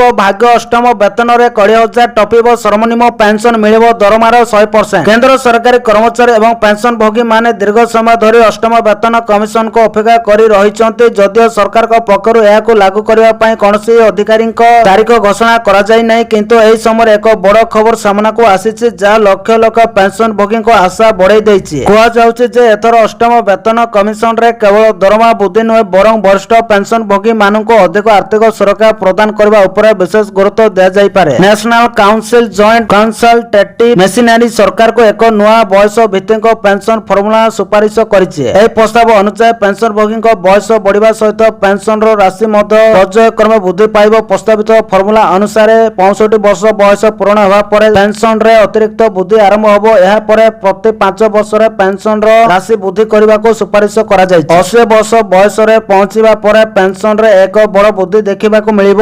90 ବର୍ଷ ବୟସ ପାର କରିବା ପରେ ପେନସନ ଭୋଗୀଙ୍କୁ ସେମାନଙ୍କ ଶେଷ ଦରମାର ସମ୍ପୂର୍ଣ୍ଣ 100% ପେନସନ ଆକାରରେ ଦେବାକୁ ପ୍ରସ୍ତାବ ରଖାଯାଇଛି ବୋଲି ଖବର ମିଳିଛି। ଆଜିର ପରବର୍ତ୍ତୀ ଖବର, ପୁଣି ବିବାଦରେ ନିଟ୍ ପରୀକ୍ଷା। ଜୁନ୍ 21 ରି ଏକ୍ସାମ ପୂର୍ବରୁ ପେପର ଲିକ୍। ଦେଶର ସବୁଠାରୁ ବଡ଼ ମେଡିକାଲ ପ୍ରବେଶିକା ପରୀକ୍ଷା ନିଟ୍ ୟୁଜି ପୁଣି ଥରେ ବିବାଦର ଘେରକୁ ଆସିଛି। ଗତ ମେ 3 ତାରିଖରେ ଆୟୋଜିତ ଏହି ପରୀକ୍ଷାକୁ ପେପର ଲିକ୍ ଅଭିଯୋଗ ପରେ ମେ 12ରେ ବାତିଲ କରିଦିଆଯାଇଥିଲା। ବର୍ତ୍ତମାନ ଏହି ମାମଲାର ସିବିଆଇ ତଦନ୍ତ ଚାଲିଥିବା ବେଳେ ଆସନ୍ତା ଜୁନ୍ 21 ତାରିଖରେ ପୁଣି ଥରେ ପରୀକ୍ଷା ଆୟୋଜନ ହେବାକୁ ଯାଉଛି। କିନ୍ତୁ ଏହି ରି ଏକ୍ସାମ ପୂର୍ବରୁ ସୋସିଆଲ ମିଡିଆରେ ପେପର ଲିକ୍କୁ ନେଇ ଏକ ନୂଆ ଦାବି ସାମ୍ନାକୁ ଆସିବା ପରେ ସାରା ଦେଶରେ ଚାଞ୍ଚଲ୍ୟ ସୃଷ୍ଟି ହୋଇଛି। ହୋଇଛି। ଏକ ଜାତୀୟ ଗଣମାଧ୍ୟମର ରିପୋର୍ଟ ଅନୁଯାୟୀ ଜଣେ ସୋସିଆଲ ମିଡିଆ ୟୁଜର୍ସ ଏକ୍ସରେ ପୋଷ୍ଟ କରି ଲେଖିଛନ୍ତି, ପ୍ରିୟ ଏନଟିଏ ଏକ୍ସାମ୍ସ ଏବଂ ଏଟ୍ ଦ ଗ୍ରେଟ୍ ସାଇବର ଦୋଷ ମୋତେ କିଛି ଟେଲିଗ୍ରାମ ପେଜ ମିଳିଛି ଯାହାକୁ ଜଣେ ମାତ୍ର ବ୍ୟକ୍ତି ପରିଚାଳନା କରୁଛନ୍ତି। ସେହି ପେଜ ଗୁଡ଼ିକରେ ରିନିଟ୍ 2024ର ପ୍ରଶ୍ନପତ୍ର ବିକ୍ରି କରାଯାଉଛି। ଏହା ସହିତ ୟୁଜର ଜଣକ ସେହି ଟେଲିଗ୍ରାମ ଚ୍ୟାନେଲ ଗୁଡ଼ିକର ଲିଙ୍କ ମଧ୍ୟ ସେୟାର କରି କାର୍ଯ୍ୟାନୁଷ୍ଠାନ ଗ୍ରହଣ କରିବାକୁ ଅଧିକାରୀମାନଙ୍କୁ ଅପିଲ କରିଛନ୍ତି। ଏହି ସମ୍ବେଦନଶୀଳ ଅଭିଯୋଗର ଜବାବ ଦେଇ ନ୍ୟାସନାଲ ଟେଷ୍ଟିଂ ଏଜେନ୍ସି କହିଛି ଯେ ଏହି ସୋସିଆଲ ମିଡିଆ ପୋଷ୍ଟ ଉପରେ ଏନଟିଏ ନଜର ରଖିଛି। ଏହାର ତଦନ୍ତ ଏବଂ କଠୋର କାର୍ଯ୍ୟାନୁଷ୍ଠାନ ପାଇଁ ସାଇବର କ୍ରାଇମ ବିଭାଗକୁ ରିପୋର୍ଟ କରାଯାଉଛି ବୋଲି ଖବର ମିଳିଛି। ଆଜିର ପରବର୍ତ୍ତୀ ଖବର, ଏସସି ଏସଟି ଏସସି ବିସି ଓ ଓବିସି ଛାତ୍ରଛାତ୍ରୀଙ୍କ ପାଇଁ ବଡ଼ ଉପହାର। ବିଜେପି ସରକାର ଆସିବାର 2 ବର୍ଷ ଭିତରେ ବୃତ୍ତିଗତ ଶିକ୍ଷା କ୍ଷେତ୍ରରେ ଏସସି ଏସଟି ଏସସି ବିସି ଓ ଓବିସିଙ୍କ ପାଇଁ ରାଜ୍ୟ ସରକାରଙ୍କ ବଡ଼ ଉପହାର ଦେଇଛନ୍ତି, ଯାହାକି 24 ବର୍ଷର ବିଜେଡି ସରକାର ସମୟରେ ହୋଇନଥିଲା। କଂଗ୍ରେସ ବି ଦୀର୍ଘ ଦିନ ଶାସନରେ ଥିଲା ବେଳେ ସଂରକ୍ଷଣ ଦେଇନଥିଲେ। ପୂର୍ବରୁ ଅନୁସୂଚିତ ଜନଜାତି ବର୍ଗ ଛାତ୍ରଛାତ୍ରୀଙ୍କ ସଂରକ୍ଷଣ ହାର 12% ଥିବାବେଳେ ତାହା ଏବେ 22.5% ଏବଂ ଅନୁସୂଚିତ ଜାତି ଛାତ୍ରଛାତ୍ରୀଙ୍କ ପାଇଁ ସଂରକ୍ଷଣ 8%ରୁ 16.25%କୁ ବୃଦ୍ଧି ପାଇଛି। ସେହିପରି ସାମାଜିକ ଓ ଶିକ୍ଷାଗତ ଭାବେ ପଛୁଆ ବର୍ଗଙ୍କ ପାଇଁ ପୂର୍ବରୁ କୌଣସି ସଂରକ୍ଷଣ ବ୍ୟବସ୍ଥା ନଥିବା ବେଳେ ବର୍ତ୍ତମାନ ଏହା 11.25% ହୋଇଛି। ଏହାଦ୍ୱାରା ରାଜ୍ୟର lakh lakh SC ST SC BC ଓ ଓବିସି ଛାତ୍ରଛାତ୍ରୀ ଉପକୃତ ହେବେ। ଆନୁପାତିକ ହାରରେ ଏହି ଛାତ୍ରଛାତ୍ରୀ ମାନେ ନାମ ଲେଖାଇ ପାରିବେ। ମୁଖ୍ୟମନ୍ତ୍ରୀ ମୋହନ ଚରଣ ମାଝୀ ଏହାର ତୁରନ୍ତ କାର୍ଯ୍ୟକାରୀ କରିବା ପାଇଁ ବିଭାଗ ମାନଙ୍କୁ ନିର୍ଦ୍ଦେଶ ଦେଇଛନ୍ତି। ଚଳିତ ଶିକ୍ଷାବର୍ଷର ସବୁ ବୈଷୟିକ ଶିକ୍ଷାନୁଷ୍ଠାନରେ ଏହା ଲାଗୁ ହେବ। ଗତକାଲି ଅନୁସୂଚିତ ଜନଜାତି ଓ ଅନୁସୂଚିତ ଜାତି ଉନ୍ନୟନ ସଂଖ୍ୟାଲଘୁ ସମୁଦାୟ ଓ ପଛୁଆ ବର୍ଗ କଲ୍ୟାଣ ବିଭାଗ ପକ୍ଷରୁ ବିଧିବଦ୍ଧ ଭାବେ ବିଜ୍ଞପ୍ତି ପ୍ରକାଶ ପାଇଛି ବୋଲି ଖବର ମିଳିଛି। ଆଜିର ପରବର୍ତ୍ତୀ ଖବର, ଦ୍ୱିତୀୟ ବିଶ୍ୱଯୁଦ୍ଧ ପରେ ଜାପାନ ଶାନ୍ତିବାଦୀ ନୀତି ଆପଣାଇଛି। ସିଙ୍ଗାପୁରରେ ଆୟୋଜିତ ହୋଇଛି ସାଙ୍ଗିଲା ଡାଇଲଗ। ଏହା ହେଉଛି ଏସିଆ ମହାଦେଶର ଏକ ଗୁରୁତ୍ୱପୂର୍ଣ୍ଣ ପ୍ରତିରକ୍ଷା ଓ ସୁରକ୍ଷା ସମ୍ମିଳନୀ। ଏଥିରେ ମୁହାଁମୁହିଁ ହୋଇଛନ୍ତି ଚୀନ ଓ ଜାପାନ। ସୁରକ୍ଷା ସମ୍ମିଳନୀରେ ଚୀନର ସମାଲୋଚନାର ଜବାବ ଦେଇଛନ୍ତି ଜାପାନର ପ୍ରତିରକ୍ଷା ମନ୍ତ୍ରୀ ଶିଜିରୋ କୋଇଜୁମି। ସେ କହିଛନ୍ତି ଜାପାନ ନିଜର ପ୍ରତିରକ୍ଷା ଶକ୍ତି ବଢ଼ାଇ ଚାଲିବ। ଏହାକୁ ନୂଆ ସାମରିକ ବାଦ କହିବା ଠିକ ହେବ ନାହିଁ। ପ୍ରକୃତରେ ଜାପାନର ପ୍ରଧାନମନ୍ତ୍ରୀ ସାନେ ତାକାଇଚିଙ୍କ ନେତୃତ୍ୱରେ ଦେଶ ନିଜର ସୁରକ୍ଷା ଓ ପ୍ରତିରକ୍ଷା ନୀତିକୁ ପୂର୍ବାପେକ୍ଷା ଅଧିକ ମଜବୁତ କରୁଛି। ସେ କହିଛନ୍ତି ଦ୍ୱିତୀୟ ବିଶ୍ୱଯୁଦ୍ଧ ପରେ ଜାପାନ ଶାନ୍ତିବାଦୀ ନୀତି ଆପଣାଇଛି, କିନ୍ତୁ ଏବେ ଆମେରିକାର ସମର୍ଥନରେ ନିଜର ପ୍ରତିରକ୍ଷା କ୍ଷମତାକୁ ବଢ଼ାଇବା ଉପରେ ଗୁରୁତ୍ୱ ଦିଆଯାଉଛି। ଚୀନ ଲଗାତାର ଜାପାନର ଏହି ନୀତିର ସମାଲୋଚନା କରି ଆସୁଛି ବୋଲି ସେ କହିଛନ୍ତି ବୋଲି ଖବର ମିଳିଛି। ଆଜିର ପରବର୍ତ୍ତୀ ଖବର, ବାଂଲାଦେଶରେ କନ୍ଦାଉଛି ମିଳିମିଳା, 600ରୁ ଅଧିକ ମୃତ। ବାଂଲାଦେଶରେ ମିଳିମିଳାର ତାଣ୍ଡବ, 600ରୁ ଅଧିକ ମୃତ। ଟିକା ଅଭାବରୁ ଯାଉଛି ଜୀବନ। ବାଂଲାଦେଶରେ ସ୍ୱାସ୍ଥ୍ୟ ସେବା ଅତ୍ୟନ୍ତ ଖରାପ ହେବାରେ ଲାଗିଛି। ଲୋକ ଆତଙ୍କିତ ହୋଇପଡ଼ିଛନ୍ତି। ମିଳିମିଳା ମହାମାରୀ ସଂକ୍ରମଣ ସାରା ଦେଶରେ ଦ୍ରୁତ ଗତିରେ ବ୍ୟାପିବାରେ ଲାଗିଛି। ବହୁ ନିରୀହ ଶିଶୁ ପ୍ରାଣ ହରାଇଛନ୍ତି। ସ୍ୱାସ୍ଥ୍ୟ ସେବା ମହାନିର୍ଦ୍ଦେଶାଳୟ ଗତ 24 ଘଣ୍ଟା ମଧ୍ୟରେ ଏ ବିଷୟରେ ଆନୁଷ୍ଠାନିକ ଭାବରେ ବିସ୍ତୃତ ସୂଚନା ଦେଇଛି। ଗତ 24 ଘଣ୍ଟା ମଧ୍ୟରେ ବାଂଲାଦେଶରେ 1210 ନୂଆ ସନ୍ଦିଗ୍ଧ ରୋଗୀ ଚିହ୍ନଟ ହୋଇଛନ୍ତି। ଫଳରେ ସନ୍ଦିଗ୍ଧ ମାମଲା ସଂଖ୍ୟା 74,572ରେ ପହଞ୍ଚିଛି। 55 ନୂତନ ମାମଲା ଚିହ୍ନଟ ପରେ ଆକ୍ରାନ୍ତଙ୍କ ସଂଖ୍ୟା 9,191ରେ ପହଞ୍ଚିଛି ବୋଲି ଖବର ମିଳିଛି। ଆଜିର ପରବର୍ତ୍ତୀ ଖବର, ଖୋଲିଲା କେନ୍ଦ୍ରର ପାଣ୍ଠି। ଓଡ଼ିଶା ସମେତ 5 ରାଜ୍ୟ ପାଇଁ ବଡ଼ ଘୋଷଣା କଲେ ମୋଦି ସରକାର। ପ୍ରଧାନମନ୍ତ୍ରୀ ନରେନ୍ଦ୍ର ମୋଦିଙ୍କ ଅଧ୍ୟକ୍ଷତାରେ ବୁଧବାର ଅନୁଷ୍ଠିତ କେନ୍ଦ୍ର କ୍ୟାବିନେଟ ବୈଠକରେ ଅନେକ ଗୁରୁତ୍ୱପୂର୍ଣ୍ଣ ନିଷ୍ପତ୍ତି ନିଆଯାଇଛି। ଦିଲ୍ଲୀ ଏନସିଆର ଅଞ୍ଚଳରେ ପ୍ରଦୂଷଣ ନିୟନ୍ତ୍ରଣ ପାଇଁ ପୁରୁଣା ଯାନବାହନକୁ ପର୍ଯ୍ୟାୟକ୍ରମେ ବନ୍ଦ କରିବା ପାଇଁ ସରକାର ଏକ ଯୋଜନାକୁ ଅନୁମୋଦନ କରିଛନ୍ତି। ବିହାର, ଓଡ଼ିଶା, ମଧ୍ୟପ୍ରଦେଶ ଏବଂ ତେଲେଙ୍ଗାନାରେ ଜାତୀୟ ରାଜପଥର ସମ୍ପ୍ରସାରଣ ଏବଂ ଉନ୍ନତିକରଣ ପାଇଁ ପ୍ରସ୍ତାବ ମଧ୍ୟ ଗୃହୀତ ହୋଇଛି। ଏହି ନିଷ୍ପତ୍ତି ଗୁଡ଼ିକ ପରିବହନରେ ଉନ୍ନତି ଆଣିବା ଏବଂ ଆର୍ଥିକ ଅଭିବୃଦ୍ଧିକୁ ବୃଦ୍ଧି କରିବା ଆଶା କରାଯାଉଛି। କେନ୍ଦ୍ରମନ୍ତ୍ରୀ ଅଶ୍ୱିନୀ ବୈଷ୍ଣବ କହିଛନ୍ତି, କ୍ୟାବିନେଟ ଦିଲ୍ଲୀ ଏନସିଆର ପାଇଁ 9,585 କୋଟିର ଯୋଜନାକୁ ଅନୁମୋଦନ କରିଛି, ଯାହା 2 ବର୍ଷ ପାଇଁ ରହିବ। ବିଏସଆଇବି କିମ୍ବା ପୁରୁଣା ଟ୍ରକ୍ ଏବଂ ବସ୍କୁ ପର୍ଯ୍ୟାୟକ୍ରମେ ବନ୍ଦ କରିବା ଏବଂ ସେଗୁଡ଼ିକୁ ବିଏସଭିଆଇ ଅନୁପାଳନକାରୀ ଯାନ କିମ୍ବା ବୈଦ୍ୟୁତିକ ଯାନ ସହିତ ବଦଳାଇବା ଉପରେ ଗୁରୁତ୍ୱ ଦିଆଯିବ। ଏହି ଯୋଜନା ପ୍ରାୟ 2.07 ଲକ୍ଷ ଯାନବାହନ ମାଲିକକୁ ଲାଭ ଦେବ। ସରକାର ସୁଧ ସବସିଡି, ଇନ୍ଧନ ଭାଉଚର, ଟିକସ ଛାଡ଼ ଏବଂ ଅଟୋ କମ୍ପାନୀ ଗୁଡ଼ିକରୁ ରିହାତି ଆକାରରେ ଆକର୍ଷଣୀୟ ପ୍ରୋତ୍ସାହନ ପ୍ରଦାନ କରିବେ ବୋଲି ଖବର ମିଳିଛି। ଆଜିର ପରବର୍ତ୍ତୀ ଖବର, କେନ୍ଦ୍ର ଶିକ୍ଷା ମନ୍ତ୍ରୀଙ୍କୁ କରାଯାଉଛି ବଦନାମ, ନିନ୍ଦା କଲେ ଆଇନ ମନ୍ତ୍ରୀ। କେନ୍ଦ୍ର ଶିକ୍ଷା ମନ୍ତ୍ରୀ ଧର୍ମେନ୍ଦ୍ର ପ୍ରଧାନଙ୍କୁ ବଦନାମ କରାଯାଉଛି। ସୋସିଆଲ ମିଡିଆରେ ତାଙ୍କ ନାଁ ଯୋଡ଼ି ମିଥ୍ୟା ପ୍ରଚାର କରାଯାଉଛି। ଆମେରିକାର ମେଲରୋଜ ଅଞ୍ଚଳରେ ଥିବା ଏକ ଘର ତାଙ୍କ ସହ ଜଡ଼ିତ ବୋଲି ପ୍ରଚାର କରାଯାଉଛି, ହେଲେ ଏଥିରେ କୌଣସି ସତ୍ୟ ନଥିବା ସ୍ପଷ୍ଟ ହୋଇଛି। ଅନ୍ୟ ପକ୍ଷରେ ସୋସିଆଲ ମିଡିଆରେ କରାଯାଉଥିବା ଅପପ୍ରଚାରକୁ ନିନ୍ଦା କରିଛନ୍ତି ଆଇନ ମନ୍ତ୍ରୀ ପୃଥ୍ୱୀରାଜ ହରିଚନ୍ଦନ। ସୋସିଆଲ ମିଡିଆରେ କୁହାଯାଉଛି, ଆମେରିକା ମେଲରୋଜରେ ଥିବା ଘରଟି ରାଜେନ୍ଦ୍ର ମହାପାତ୍ର ଓ ତାଙ୍କ ପତ୍ନୀ କମଳା ମହାପାତ୍ରଙ୍କ ନାମରେ ଥିବା କଥା କୁହାଯାଉଛି। ଏହି ଦମ୍ପତି ଆମେରିକାରେ ଦୀର୍ଘ ବର୍ଷ ଧରି ବସବାସ କରୁଛନ୍ତି। ସେମାନେ ସେଠାରେ ବ୍ୟବସାୟ କରୁଥିବା ଦାବି କରାଯାଇଛି, କିନ୍ତୁ ଯାଞ୍ଚ ପରେ ସ୍ପଷ୍ଟ ହୋଇଛି। ଏହି ଦାବି ସମ୍ପୂର୍ଣ୍ଣ ଭୁଲ ଓ ଭ୍ରମାତ୍ମକ। ଉପଲବ୍ଧ ରେକର୍ଡ ଓ ତଥ୍ୟ ଅନୁସାରେ ରାଜେନ୍ଦ୍ର ମହାପାତ୍ର ଓ ଧର୍ମେନ୍ଦ୍ର ପ୍ରଧାନଙ୍କ ମଧ୍ୟରେ କୌଣସି ପାରିବାରିକ ବ୍ୟକ୍ତିଗତ କିମ୍ବା ଆର୍ଥିକ ସମ୍ପର୍କ ନାହିଁ ବୋଲି ଖବର ମିଳିଛି। ଆଜିର ପରବର୍ତ୍ତୀ ଖବର, ଓଡ଼ିଶାରେ ଚାଲିବ ଗ୍ରୀନ୍ ହାଇଡ୍ରୋଜେନ ବସ୍, ଏହି ସବୁ କରିଡରରେ ମିଳିବ ସେବା। ରାଜ୍ୟରେ ସ୍ଥାୟୀ ସହରୀ ପରିବହନ ବ୍ୟବସ୍ଥାକୁ ସୁଦୃଢ଼ କରାଯିବା ସହ ଶସ୍ୟ ଶକ୍ତି ସଂକ୍ରାନ୍ତ ରୂପାନ୍ତରଣ ପ୍ରକ୍ରିୟାକୁ ତ୍ୱରାନ୍ୱିତ କରାଯିବ।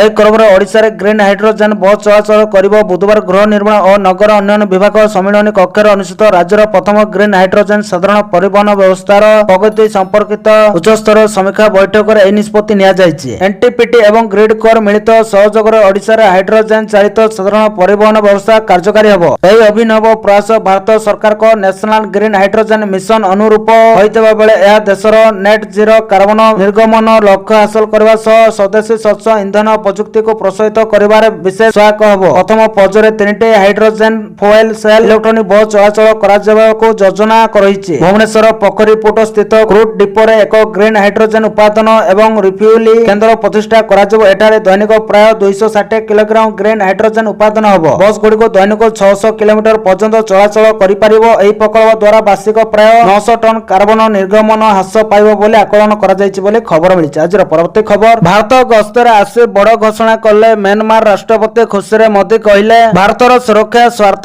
ବିରୋଧରେ ମ୍ୟାନମାର ଅଞ୍ଚଳ ବ୍ୟବହାର ହେବାକୁ ଦିଆଯିବ ନାହିଁ ବୋଲି ନୂଆଦିଲ୍ଲୀ ଗସ୍ତରେ ଆସିଥିବା ଏହାର ରାଷ୍ଟ୍ରପତି ମିନ୍ ଅଙ୍ଗ ୱାଇଙ୍ଗ ସୋମବାର ପ୍ରଧାନମନ୍ତ୍ରୀ ନରେନ୍ଦ୍ର ମୋଦିଙ୍କୁ ପ୍ରତିଶ୍ରୁତି ଦେଇଛନ୍ତି। ବାଣିଜ୍ୟ, ପ୍ରତିରକ୍ଷା, ଶକ୍ତି ଓ ଯୋଗାଯୋଗ ଆଦି କ୍ଷେତ୍ରରେ ଦ୍ୱିପାକ୍ଷିକ ସମ୍ପର୍କ ବୃଦ୍ଧି ଲାଗି ଦୁଇ ନେତାଙ୍କ ମଧ୍ୟରେ ସୋମବାର ଆଲୋଚନା ହୋଇଛି। ୱାଇଙ୍ଗ ରାଷ୍ଟ୍ରପତି ହେବାର 2 ମାସ ମଧ୍ୟରେ 5 ଦିନିଆ ଭାରତ ଗସ୍ତରେ ଆସିଛନ୍ତି। ବୈଠକ ପରେ ମୋଦି ଏବଂ ୱାଇଙ୍ଗଙ୍କ ପକ୍ଷରୁ ଏକ ମିଳିତ ବିବୃତ୍ତିରେ ଅର୍ଥନୈତିକ, ଯୋଗାଯୋଗ ଏବଂ ସୁରକ୍ଷା ସହଯୋଗ ଦୃଢ଼ୀଭୂତ କରିବା ପାଇଁ ପ୍ରତିଶ୍ରୁତି ଦିଆଯାଇଛି ବୋଲି ଖବର ମିଳିଛି। ଆଜିର ପରବର୍ତ୍ତୀ ଖବର, ଭାରତକୁ ବଡ଼ ଝଟକା ଦେଲେ ଟ୍ରମ୍ପ, ପୁଣି ଲଗାଇବେ ଟାରିଫ ଲିଷ୍ଟରେ ଚୀନ, ବାଂଲାଦେଶ ହେଲେ ପାକିସ୍ତାନକୁ ଛାଡ଼। ଭାରତ ସମେତ 60ଟି ଦେଶ ଏବଂ ଅର୍ଥନୀତି ବିରୋଧରେ ଆମେରିକା ପ୍ରମୁଖ ବାଣିଜ୍ୟ କାର୍ଯ୍ୟାନୁଷ୍ଠାନ ପ୍ରସ୍ତାବ ଦେଇଛି। ଆମେରିକା ବାଣିଜ୍ୟ ପ୍ରତିନିଧି USTR କହିଛନ୍ତି ଯେ ଏହି ଦେଶ ଗୁଡ଼ିକ ବଳପୂର୍ବକ ଶ୍ରମ ବ୍ୟବହାର କରି ଉତ୍ପାଦିତ ସାମଗ୍ରୀ ଆମଦାନୀ ଉପରେ ପ୍ରଭାବଶାଳୀ ନିଷେଧ କାର୍ଯ୍ୟକାରୀ କରିବାରେ ବିଫଳ ହୋଇଛନ୍ତି ବୋଲି ଅଭିଯୋଗ ହୋଇଛି। ଏହାକୁ ଆମେରିକା ବାଣିଜ୍ୟ ଏବଂ ଶିଳ୍ପ ପାଇଁ କ୍ଷତିକାରକ ବୋଲି ଦର୍ଶାଇ ଏକ ଆମେରିକା ଏଜେନ୍ସି ଅତିରିକ୍ତ ଶୁଳ୍କ ଲଗାଇବାକୁ ପ୍ରସ୍ତାବ ଦେଇଛି। ଏହି ବିକାଶ ଏପରି ଏକ ସମୟରେ ଆସିଛି ଯେତେବେଳେ ଭାରତ ଏବଂ ଆମେରିକା ମଧ୍ୟରେ ଏକ ଦ୍ୱିପାକ୍ଷିକ ବାଣିଜ୍ୟ ଚୁକ୍ତିକୁ ଚୂଡ଼ାନ୍ତ କରିବା ପାଇଁ ନିରନ୍ତର ଆଲୋଚନା ଚାଲିଛି ବୋଲି ଖବର ମିଳିଛି। ଆଜିର ପରବର୍ତ୍ତୀ ଖବର, ଲକ୍ଷ ଲକ୍ଷ କର୍ମଚାରୀ ପେନସନ ଭୋଗୀଙ୍କ ପାଇଁ ବଡ଼ ଖବର, ବଢିଲା ମହଙ୍ଗା ଭତ୍ତା। ଗୋଟିଏ ପଟେ କେନ୍ଦ୍ରୀୟ କର୍ମଚାରୀମାନେ ଦୀର୍ଘ ଦିନ ହେବ ଅଷ୍ଟମ ବେତନ କମିଶନ ଅଧୀନରେ ମହଙ୍ଗା ଭତ୍ତା ଏବଂ ମହଙ୍ଗା ସହାୟତା DRକୁ ଅପେକ୍ଷା କରି ରହିଛନ୍ତି। ସେପଟେ ଆସାମ ସରକାର ନିଜ ରାଜ୍ୟର ସରକାରୀ କର୍ମଚାରୀ ଏବଂ ପେନସନ ଭୋଗୀଙ୍କୁ ଏକ ବଡ଼ ଆଶ୍ୱସ୍ତି ଦେଇଛନ୍ତି। ରାଜ୍ୟରେ କର୍ମଚାରୀଙ୍କ ମହଙ୍ଗା ଭତ୍ତା ଏବଂ ମହଙ୍ଗା ସହାୟତା ଉଭୟରେ 2% ବୃଦ୍ଧି କରାଯିବା ନେଇ ଘୋଷଣା କରାଯାଇଛି। ମୁଖ୍ୟମନ୍ତ୍ରୀ ହିମନ୍ତ ବିଶ୍ବ ଶର୍ମାଙ୍କ ନେତୃତ୍ୱରେ ଅନୁଷ୍ଠିତ କ୍ୟାବିନେଟ ବୈଠକରେ ନିଆଯାଇଥିବା ଏହି ନିଷ୍ପତ୍ତି ପରେ ଏବେ 50%ରୁ ବୃଦ୍ଧି ପାଇଁ 60% ହୋଇଯାଇଛି। ଏହି ପରିବର୍ତ୍ତନ 1 ଜାନୁଆରୀ 2026ରୁ କାର୍ଯ୍ୟକାରୀ ହେବ।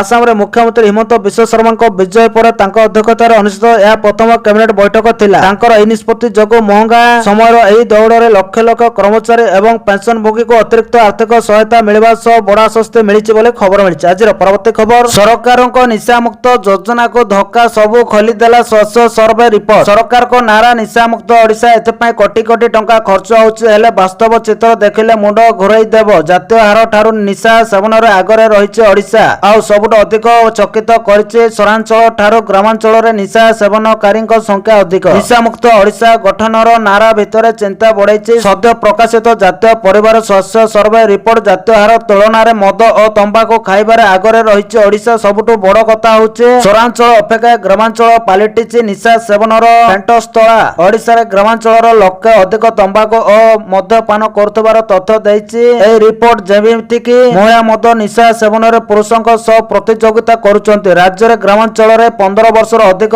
25% ମହିଳା ତମ୍ବାଖୁ ସେବନ କରୁଛନ୍ତି। ସେହିଭଳି ମଦ୍ୟପାନ କରିବାରେ ଏହି ସଂଖ୍ୟା 3.5%, ଯାହା ଜାତୀୟ ହାର ଠାରୁ 1.5 ଅଧିକ। ଏ କ୍ଷେତ୍ରରେ ପୁରୁଷଙ୍କ କଥା ନ କହିବା ଭଲ। ଗ୍ରାମାଞ୍ଚଳରେ ପ୍ରତି 100 ଜଣ ପୁରୁଷରେ 50 ଜଣ ତମ୍ବାଖୁ ଓ 28 ଜଣ ମଦ ପିଉଛନ୍ତି। ସହରାଞ୍ଚଳରେ ଏହି ସଂଖ୍ୟା କିଛି ମାତ୍ରାରେ କମ୍ ରହିଛି ବୋଲି ଖବର ମିଳିଛି। ଆଜିର ପରବର୍ତ୍ତୀ ଖବର, ସୁଭଦ୍ରା ପଞ୍ଚମ କିସ୍ତି ଟଙ୍କା କେବେ ଆସିବ ନୋଟ କରନ୍ତୁ ତାରିଖ। ଏମାନେ ପାଇବେ 5,000। ତେବେ ପଞ୍ଚମ କିସ୍ତି ଟଙ୍କା କେବେ ଆସିବ, କେଉଁମାନେ ପାଇବେ? ସମସ୍ତ ଯୋଗ୍ୟ ହିତାଧିକାରୀଙ୍କ ନିକଟରେ ସୁଭଦ୍ରା ଯୋଜନା ଟଙ୍କା ପହଞ୍ଚାଇବା ନେଇ ପୂର୍ବରୁ ବି ଘୋଷଣା କରିସାରିଛନ୍ତି ରାଜ୍ୟ ସରକାର। ବର୍ଷକୁ 2ଟି କିସ୍ତିରେ ସୁଭଦ୍ରା ଟଙ୍କା ପଠାଉଛନ୍ତି ରାଜ୍ୟ ସରକାର। गोटे किस्ती महिला दिवस और अन्यटी राखी पूर्णिमा दिन आसुची। तेबे आसंता राखी पूर्णिमा रे सुभद्रा योजनार पंचम किस्ती टंका खाता को आसीबो। तेबे नुआ करे आवेदन जारी रहिछि। जेउ मानकर बयस होई जाइछि सेमाने आसंता एप्रिल 30 तारिख जाय आवेदन करि परिबे। अर्थात आउ 4 दिन भितर आवेदन करबाको पड़िबो। तापर आउ आवेदन करि हबो नै। एबे सुभद्रा आवेदन करबाको पोर्टल खोला रहिछि। जेउ माने योग्य एवं सरकार को द्वारा निर्धारित बयस होई जाइछि सेमाने आवेदन करि परिबे। पूर्वरु 4टी किस्ती रे मोट 20,000 टंका लेखाए पाई सारिचंती राज्यर 1 कोटी अधिक महिला, किंतु अयोग्य हिताधिकारी को एथिरो बाद दैचंती राज्य सरकार। परे पुण्य समीक्षा बेले किछि हिताधिकारी को पुणी थरे सुभद्रा योजना रे शामिल करा जायथिला। अति सहज रे बुझिबाको गले आसंता अगस्त 28 तारिख रे पुणी 5,000 टंका लेखाए पाइबे सुभद्रा हिताधिकारी। समस्त योग्य हिताधिकारी को खाता को जीव 5,000 टंका बोली खबर मिली। तो धन्यवाद दर्शक बंधु माने एतिला आजिर 20टी बड़ मुख्य खबर। जदि वीडियोटी भलो लागिछि हेले वीडियो को लाइक करबा सहित हम चैनल को सब्सक्राइब करि पाकरतेबा बेल आइकन को दबाई ऑल ऊपर क्लिक करि रखंतु, जा द्वारा जेबे भी जे कोनोसी खबर सर्वप्रथम जानि पारिबे। आ वीडियो को शेष पर्यंत देखिथिबार आपण मानको बहुत बहुत धन्यवाद।